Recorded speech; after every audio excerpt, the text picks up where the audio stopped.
Chrissy, where have you vanished to? We've been trying to reach you. Why are you ignoring my calls? It's as if you're deliberately avoiding me.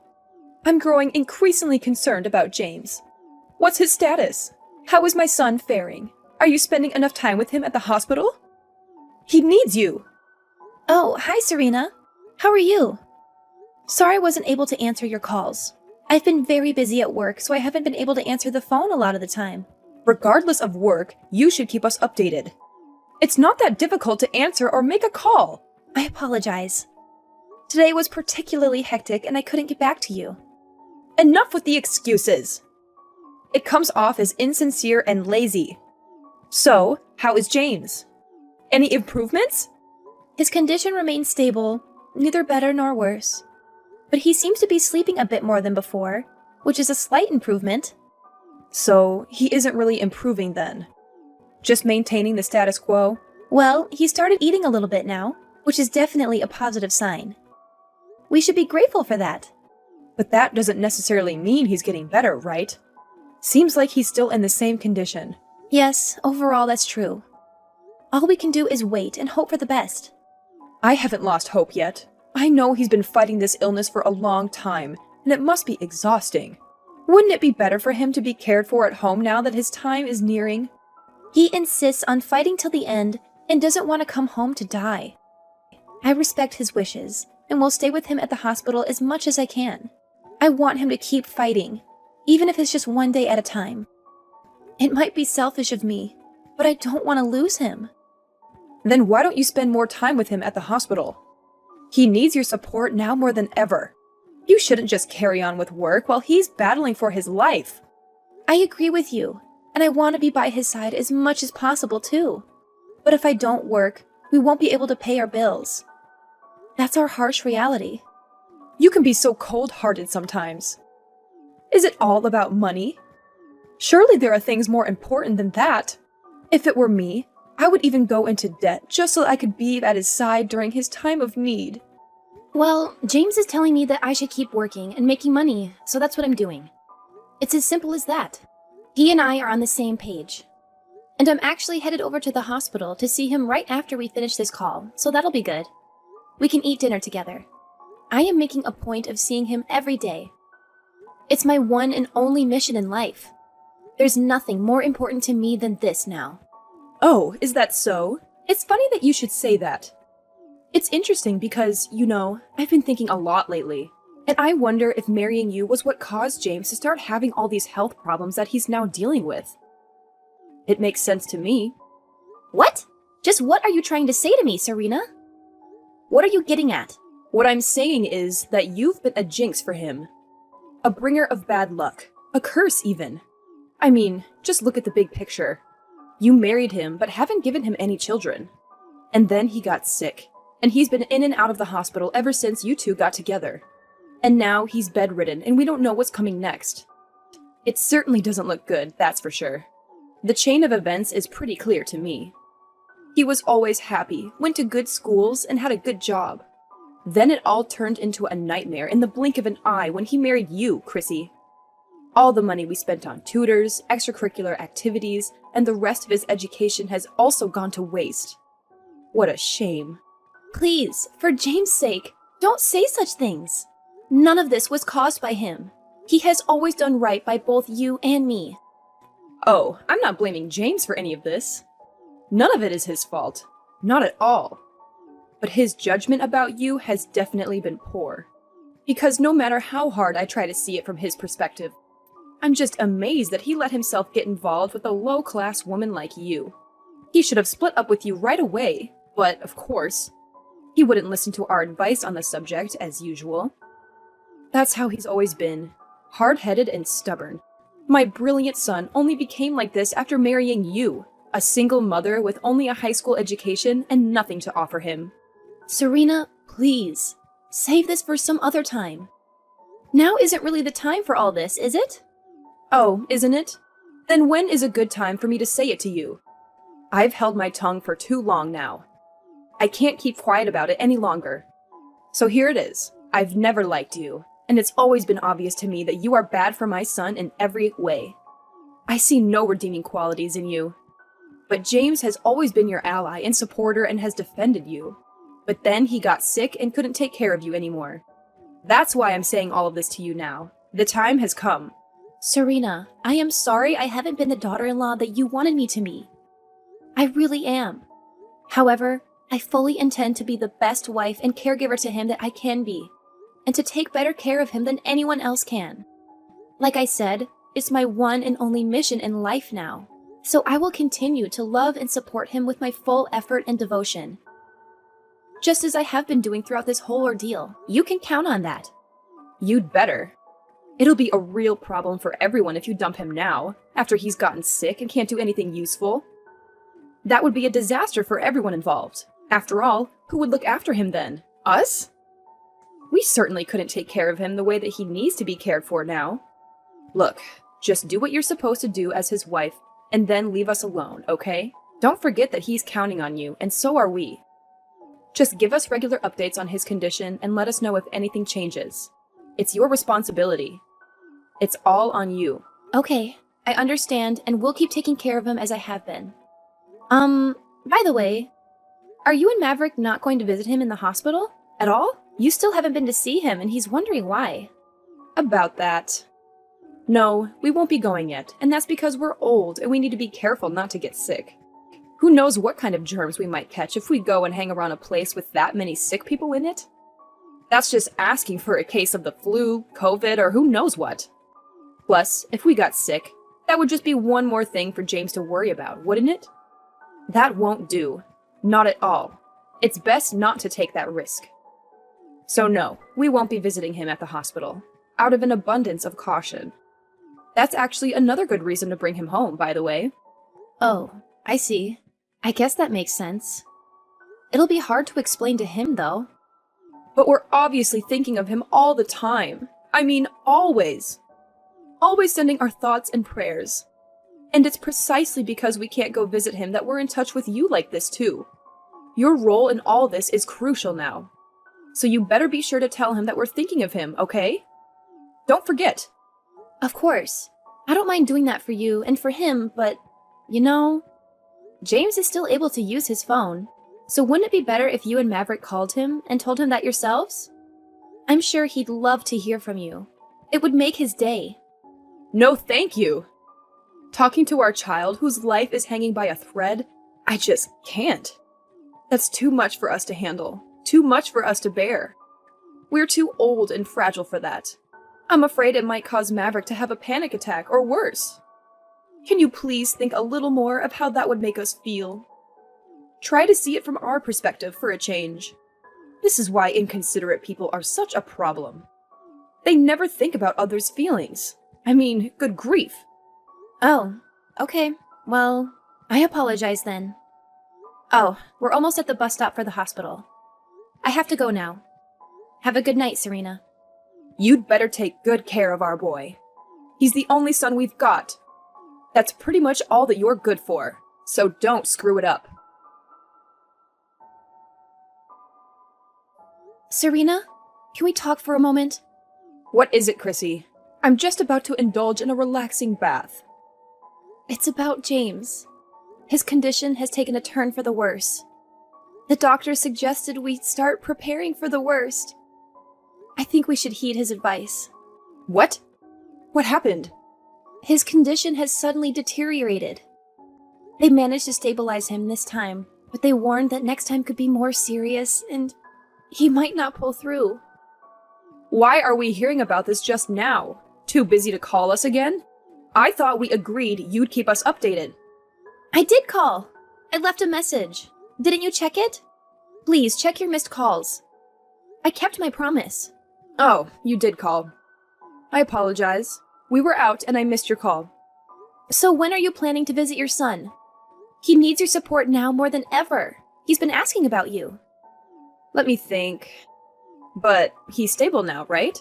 Yes, he's stable for now, but last night was tough. We don't know what the future holds. His condition is precarious. I strongly suggest that you and Maverick visit him as soon as possible. It would mean the world to him. All right. We'll definitely come if his condition worsens. Just keep us posted. So you're not visiting him today? Seriously? Not today. You'll let us know if anything changes, right? But if we wait until then, he might pass away without seeing you. If it's meant to be, it will be. Let's hope it doesn't come to that. He has you by his side, right? That's what matters most. Tell him we'll visit soon. That should comfort him. Okay, I'll tell him, but... Good. Now, if you'll excuse me, my bath awaits. Keep us informed if there are any updates. Chrissy, come back here! Where do you think you're going? We're not done talking yet. What do you think you're doing? Running away in the middle of this conversation like that? I have nothing more to say to you. The conversation is over. Oh no, you're not getting away that easily. You really are going to be the disrespectful daughter-in-law all the way until the end of this, aren't you? Are you serious? After the cremation, you actually slapped me in the face, Serena. How did you expect me to react? You went completely insane. That was totally out of hand and uncalled for. You should be ashamed. If the family hadn't intervened immediately, I would have called the police. That's a complete exaggeration. Maverick and I were just noticing how disrespectful and inappropriate you were being. What on earth are you talking about? What did I do? I mean, you were all smiles after the funeral. Smiling ear to ear for all to see. Shameful. And I didn't see you shed a single tear. Not one. You were laughing and talking with all the relatives, just as happy as you could be. What is wrong with you? Maverick and I saw all of it with our own eyes. Don't try to deny it. That's because I was relieved for your son and my husband. James had been desperately fighting that sickness for such a long time. He was tired and he was in pain all the time. You'd know that if you'd ever visited him at the hospital. And he was finally released from all that pain and suffering. That's what I was thinking about when I was smiling. His being free from pain and suffering is a reason to be happy, not sad. It's too bad that you're unable to see that. Yeah, I'm not buying that. Not for a minute. The truth is that you're happy to get your hands on his inheritance, isn't it? You are well aware that my boy was due to receive a large inheritance from his grandfather, aren't you? That's the real reason that you stayed with him, took care of him, and didn't divorce him. You had your eyes on that inheritance all along. That's a disgraceful accusation. That money had nothing to do with James and I being together. I loved him. Yes, well, the words of an uneducated single mother simply cannot be trusted. They are a shallow and stupid breed of human, as I've said many times before. Serena, you have no cause or right to speak to me this way. You are completely out of line once again. At any rate, we were extremely upset by your behavior. It was just unseemly and unacceptable. And we won't be giving any inheritance to a daughter-in-law who was so happy at our son's passing. And since you say that you don't care about the inheritance, that's okay with you, right? No complaints, right? I mean, you weren't with him because of the inheritance anyway, right? You said so yourself. Of course. By all means, take it all for yourselves. I don't want any of it. Even if there was something that James left behind for me, I couldn't use it anyway. It's all yours. I'm also going to be moving out of our house as soon as possible. What? Moving already? Really? Why? But that house is practically brand new. It's only been a few years since it was built. Yes, that's true. However, I will be moving out soon. Are you saying that you don't want any of your inheritance? None at all? That's correct. I have no need for it anymore. I mean, you have no intention of giving it to me anyway, right? Or might I be able to have just a little of it? If you say that you don't want it, we're certainly not going to give it to you. Why would we do that? You're serious about what you're saying right now, right? Let's be perfectly clear about it and have no backtracking later on. Because if you come back to us later saying that you changed your mind and you do want it after all, we're not going to give it to you. No problem. That's perfectly fine by me. It's all yours. Take it. If you're that concerned about me changing my mind, we can write up an abandonment of inheritance. Shall we do that? Sure, let's do that. That's a very good idea. Okay, then go ahead and put that plan into action as soon as possible. All right. I do have one thing to ask in return, although it's not a precondition or anything like that. Oh, do you? What now? What else do you want? I'm not entertaining any unreasonable requests from you. Keep it within reason. All I want is your promise that you won't bother me anymore ever again after we do this. That's what I want, and I also want to keep James's remains. I will decide on the burial place before the mourning period ends. Is that it? That's everything? Nothing more than that? In that case, we're more than happy to oblige your request. We have no intention of ever getting involved with you again, either. Understood. Fair enough then. It's settled. Well then, I will be in touch once I've taken care of the abandonment of inheritance. Thank you for everything. Chrissy, you really are a lowlife. Is there nothing that you won't stoop to? Where in the world are you hiding out? Come back to the house right now. Sorry, but that's not possible at this time. I've moved out already and I am in my new place. Yeah, it must be somewhere nearby, though. Where is it? If you won't come here, we'll go to you. Where's your new place? Give us the address right now. No, I won't be doing that. You agreed to cut all contact with me. Remember? Don't forget our agreement. But you're the one who didn't hold up your end of the bargain. Why is James's inheritance nothing but debt? We're really screwed. This is untenable. Where's all his inheritance money from his grandfather? Where did it all go? Oh, that? I donated all the money to a worthy charity before James passed away. James wanted it that way. What? What are you saying? As you know, James was suffering from an incurable disease. And it seemed that he wanted that money to be used to help others who are suffering from similar afflictions. What are you talking about? You donated all of it? All of it? There was over $200,000 there. Not to mention the mortgage on the house isn't even paid off yet. When we bought the house, we still hadn't gotten any money from his grandpa. And James was still healthy and working back then, so... But usually, that kind of loan is supposed to be paid off when you know that the borrower doesn't have long to live. Why hasn't it been? We were able to pay the mortgage with just my salary. So that's the way that we left it. That's just what I'm saying. That's not how it's supposed to be done. Leaving debt unpaid when you know that money is coming in is just... Why would you do that? And on top of that, he's got unpaid credit card debt as well. All there is debt. Nothing but debt. What can I say? He was bored in the hospital, so he was doing a lot of therapeutic shopping. It made him happy. You're the wife, and you should have been paying for that. Hey, I had already signed off on my abandonment of inheritance, you know? And as for the credit card, James said that he got it back when he was in college, and that Maverick is a guarantor for it. So now you're responsible for that too. Just what in the world are you trying to do to us? Are you saying that James never had any intention of giving us any of his inheritance? Yes. Sorry to say it, but that is pretty much what it looks like to me.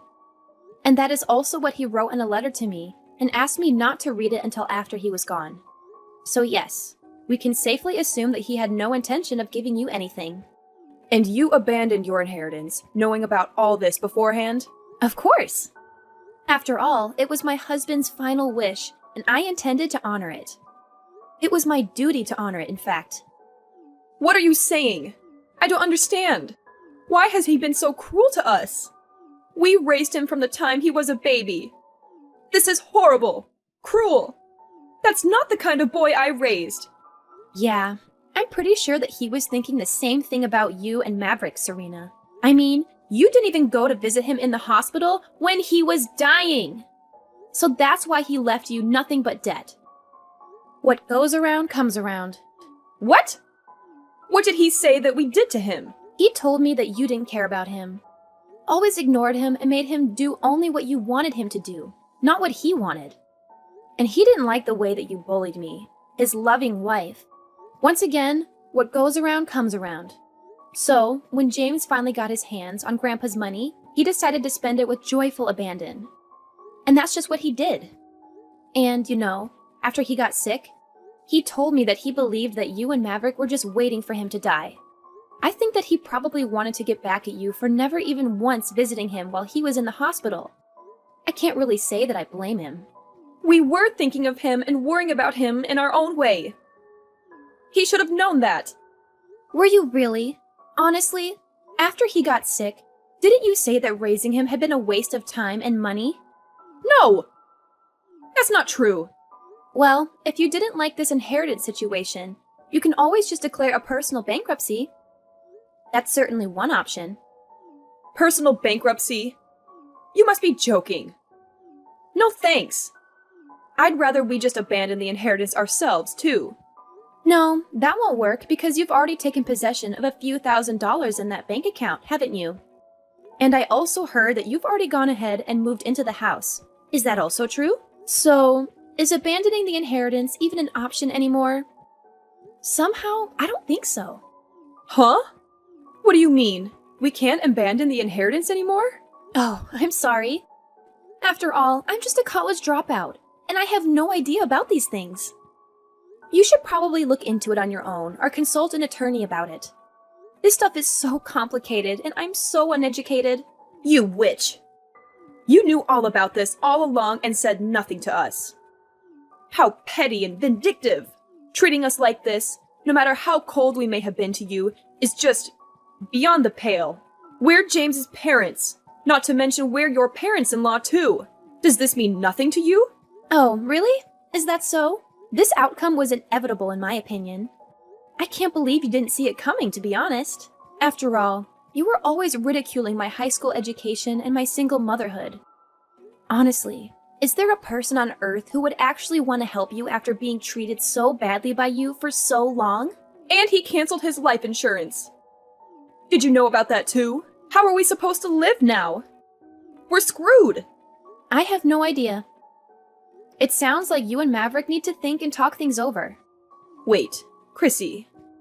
You know, you and I are actually in the same boat, so to speak. How do you figure? Well, we just lost our beloved son, and you just lost your husband. We're both going through the same thing and feeling the same sorrow. So how about helping each other out a bit? James was always saying before that your salary is pretty good. And you also just said that your salary was enough to pay the mortgage, right? Don't let me into the same category as you. We're not the same. Not at all. I loved my husband with all my heart, but all you two care about is money. Okay, if you help us out now, we'll apologize, make amends, and give you the credit that you deserve and never got from us. We'll respect you and treat you better as our honored daughter-in-law. No, there's no need for any of that anymore. It's much too late. The love of my life is at peace with the angels now. And it's really ridiculous for you to be asking anything of me at this point. James is probably laughing his head off watching all this from up there.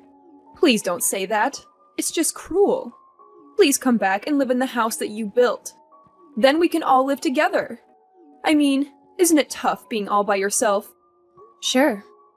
It's tough being alone, but living with the two of you would be 1,000 times tougher. Don't you feel any obligation or connection to us anymore? After all, didn't we help pay for some of your wedding expenses? Ha! You said that you would help out, but in the end, we never got a dime from you. What? Really? Was that how it happened? I don't remember that. Okay, then I'll do all the household chores and take care of everything for you, Chrissy. How about that? No, I'm perfectly capable of doing all that stuff by myself, so no, thank you. And besides, I have somewhere to be, so you'll have to excuse me now. And just where is it that you have to be? Maybe you're going to visit James's grave? No. I have to be at the police station.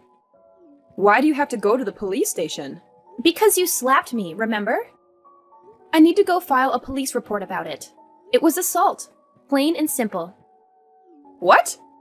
You're doing that now, after all this time has passed? Well, it's up to me when I decide to report it. Unfortunately for you, there's no statute of limitations.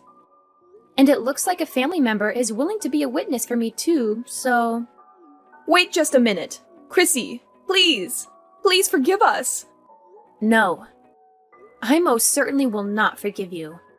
I fully intend to repay you for the horrible way that you've always treated me. It's only fair, after all. After that, Serena begged me to drop the police report, but I sued her and Maverick instead and got a settlement. My in-laws avoided bankruptcy, but they had to sell their house and move back to their old place. They still owe a lot of money because of James's debt and the mortgage. They blame me for everything, and have become outcasts among their relatives and neighbors. They thought they would profit from James's death, but it backfired on them. This is the best revenge for me. James told me that he couldn't leave any inheritance, but I loved him anyway, and I don't regret donating all the money. I wanted to help people who needed it. I have some savings from before we got married, and James gave me many expensive gifts. He said they were for when I might need them, but I don't want to sell them. They are precious memories of him. I will keep them and live well, so he can see from heaven that I am fine.